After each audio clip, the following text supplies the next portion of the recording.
உலகம் முழுவதும் கொரோனா பேரிடருக்கு பிறகு இதயம் சம்பந்தமான நோய் பாதிப்புகளும் புற்றுநோய் சம்பந்தமான பாதிப்புகளும் உலகம் முழுக்கவே இருக்கு. தமிழ்நாட்டில் மட்டும்தான் முதல்ல மாண்புமிகு தமிழ்நாட்டின் முதலமைச்சர் அவருடைய வழிகாட்டுதலோடு ஈரோடு, திருப்பத்தூர், ராணிப்பேட்டை, கன்னியாகுமரி போன்ற ஒரு 5 மாவட்டங்களில் அந்த ஸ்கிரீனிங் ஸ்டார்ட் பண்ணோம்.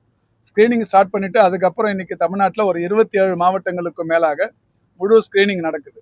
ஸ்கிரீனிங் மட்டுமே இல்லை, அந்த ஸ்கிரீனிங் மூலமா இன்னைக்கு ஏறத்தாழ ஒரு 9,000க்கும் மேற்பட்ட புதிய நோயாளிகள் கண்டுபிடிக்கப்பட்டிருக்கிறார்கள். அவங்களுக்கு இந்த தொடக்க நிலையிலேயே புற்றுநோய் பாதிப்பு கண்டறியப்படுகிற காரணத்தினால் அவங்களுக்கு சிகிச்சைகளின் மூலம் அவர்களை 100% காப்பாற்றிட முடியும். அது மட்டும் இல்லை, இந்த ஸ்கிரீனிங் மட்டும் இல்லை, மருத்துவ கட்டமைப்புகளும் கூட இப்போ இங்கே புதுக்கோட்டையில் 5,39,00,000க்கு பண்ணியிருக்கிற மாதிரி 60 கோடி ரூபாய்க்கு மேலே செலவு பண்ணி தஞ்சாவூரில் பண்ணின்னு இருக்கிறோம். 330 கோடி ரூபாய் செலவு பண்ணி காஞ்சிபுரத்தில் இன்னைக்கு ஒரு மிகப்பெரிய புற்றுநோய் ஆராய்ச்சி மையத்தை உருவாக்கி இருக்கிறோம். புற்றுநோய் ஆராய்ச்சி மையத்தை பொறுத்தவரை இந்தியாவில் மிக சிறந்த புற்றுநோய் ஆராய்ச்சி மையம்னா மும்பையில் இருக்கிற Tata memorial cancer research institute. அதற்கு அடுத்து சவுத் இந்தியாவில், தென்னிந்தியாவில் காஞ்சிபுரத்தில் 330 கோடி ரூபாய் செலவில் பணிகள் முழுமையுறும் நிலையில் இருக்கிறது. மிக விரைவில் அது பயன்பாட்டுக்கு வரவிருக்கிறது. இது மட்டும் இல்லை, எல்லா மெடிக்கல் காலேஜ் ஹாஸ்பிட்டல்லையும் ஆன்காலஜி டிபார்ட்மெண்ட் ஸ்டார்ட் பண்ணி எல்லாத்துலேயுமே பண்ணின்னு இருக்கிறோம். இப்போ கூட நம்முடைய கல்லூரி முதல்வரிடத்தில் கேட்டோம். இப்போ இந்த மருத்துவமனை புற்றுநோய்க்கான இல்லை கேட்டீங்க, நான் பதில் சொல்லிடுறேன். இந்த புதுக்கோட்டை மருத்துவமனையில் கட்டப்பட்டிருக்கிற இதுக்கும் கூட எக்யூப்மெண்ட்ஸுங்கிறத தாண்டி HR இருக்கா, எல்லாரையும் போட்டாச்சான்னு கேட்டோம். ஃபுல் எக்யூப்டாக இருக்காங்க, எல்லாருமே இருக்கிறாங்க. சிறப்பாக இது இன்னைக்கிலிருந்தே செயல்படும் சொல்லியிருக்காங்க.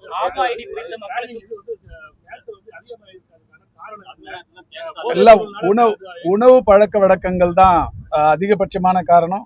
ஒன்று உடற்பயிற்சி, ஒரு சீரான அதாவது உணவு பழக்க வழக்கங்கள், இது இருந்தால் எல்லா நோய் பாதிப்புகளுக்கும் சரியான தீர்வு அது மட்டும்தான்.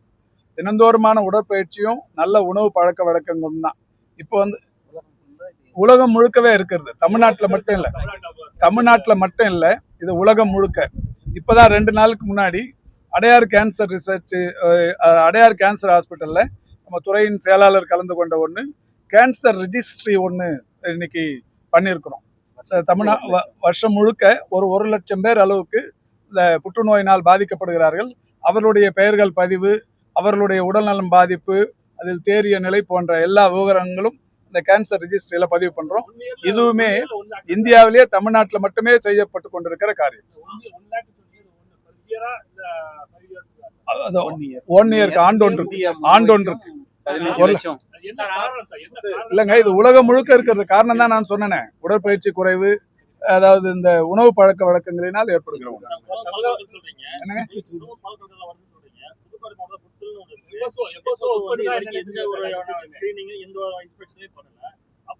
இது புதுக்கோட்டையில மட்டும் இருக்கிற விஷயம் இல்லைங்க. உலகம் இருக்கிற 200 நாடுகள்லயும் இருக்கிற பிரச்சனை இல்ல. நீங்க தனிப்பட்ட வகையில ஒருத்தர் சொல்லுவானா, ஏதாவது இருந்ததுன்னா எனக்கு சொல்லுங்க, அவங்க பேர்ல நடவடிக்கை.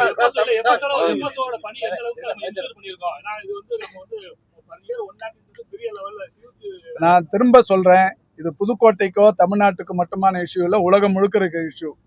இதை தடுக்கிறதுக்கு, குறைக்கிறதுக்கான எல்லா நடவடிக்கையும் எடுத்திருக்கிறோம். நான் சொன்ன மாதிரி இந்த 14 வயது பெண் குழந்தைகளுக்கு தடுப்பூசிங்கிறது உலகத்திலேயே தமிழ்நாடு மட்டும்தான் இன்னைக்கு முன்னெடுத்திருக்கிற விஷயம். இன்னைக்கு ஒன்றிய அரசாங்கம் அதை நாங்கள் பண்ண போறோம்னு சொல்லியிருக்கிறாங்க. அது இன்னும் நடைமுறைக்கு வரல.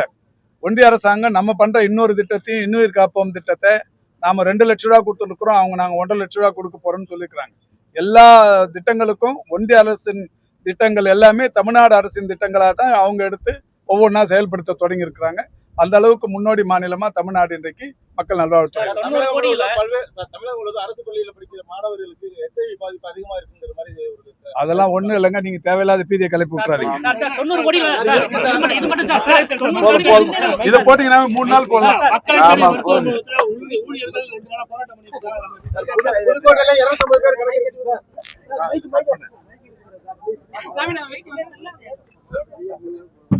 செய்திகளை உடனுக்குடன் தெரிந்து கொள்ள கீழ்கண்ட கேபிள் மற்றும் DTH நெட்வொர்க்குகளில் எம்நாடு செய்தி தொலைக்காட்சியை காணுங்கள்.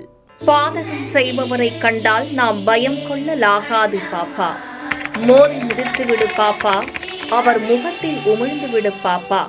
அண்மை செய்திகளை உடனுக்குடன் தெரிந்து கொள்ள இணைந்திருங்கள் எம்நாடு தொலைக்காட்சியுடன்.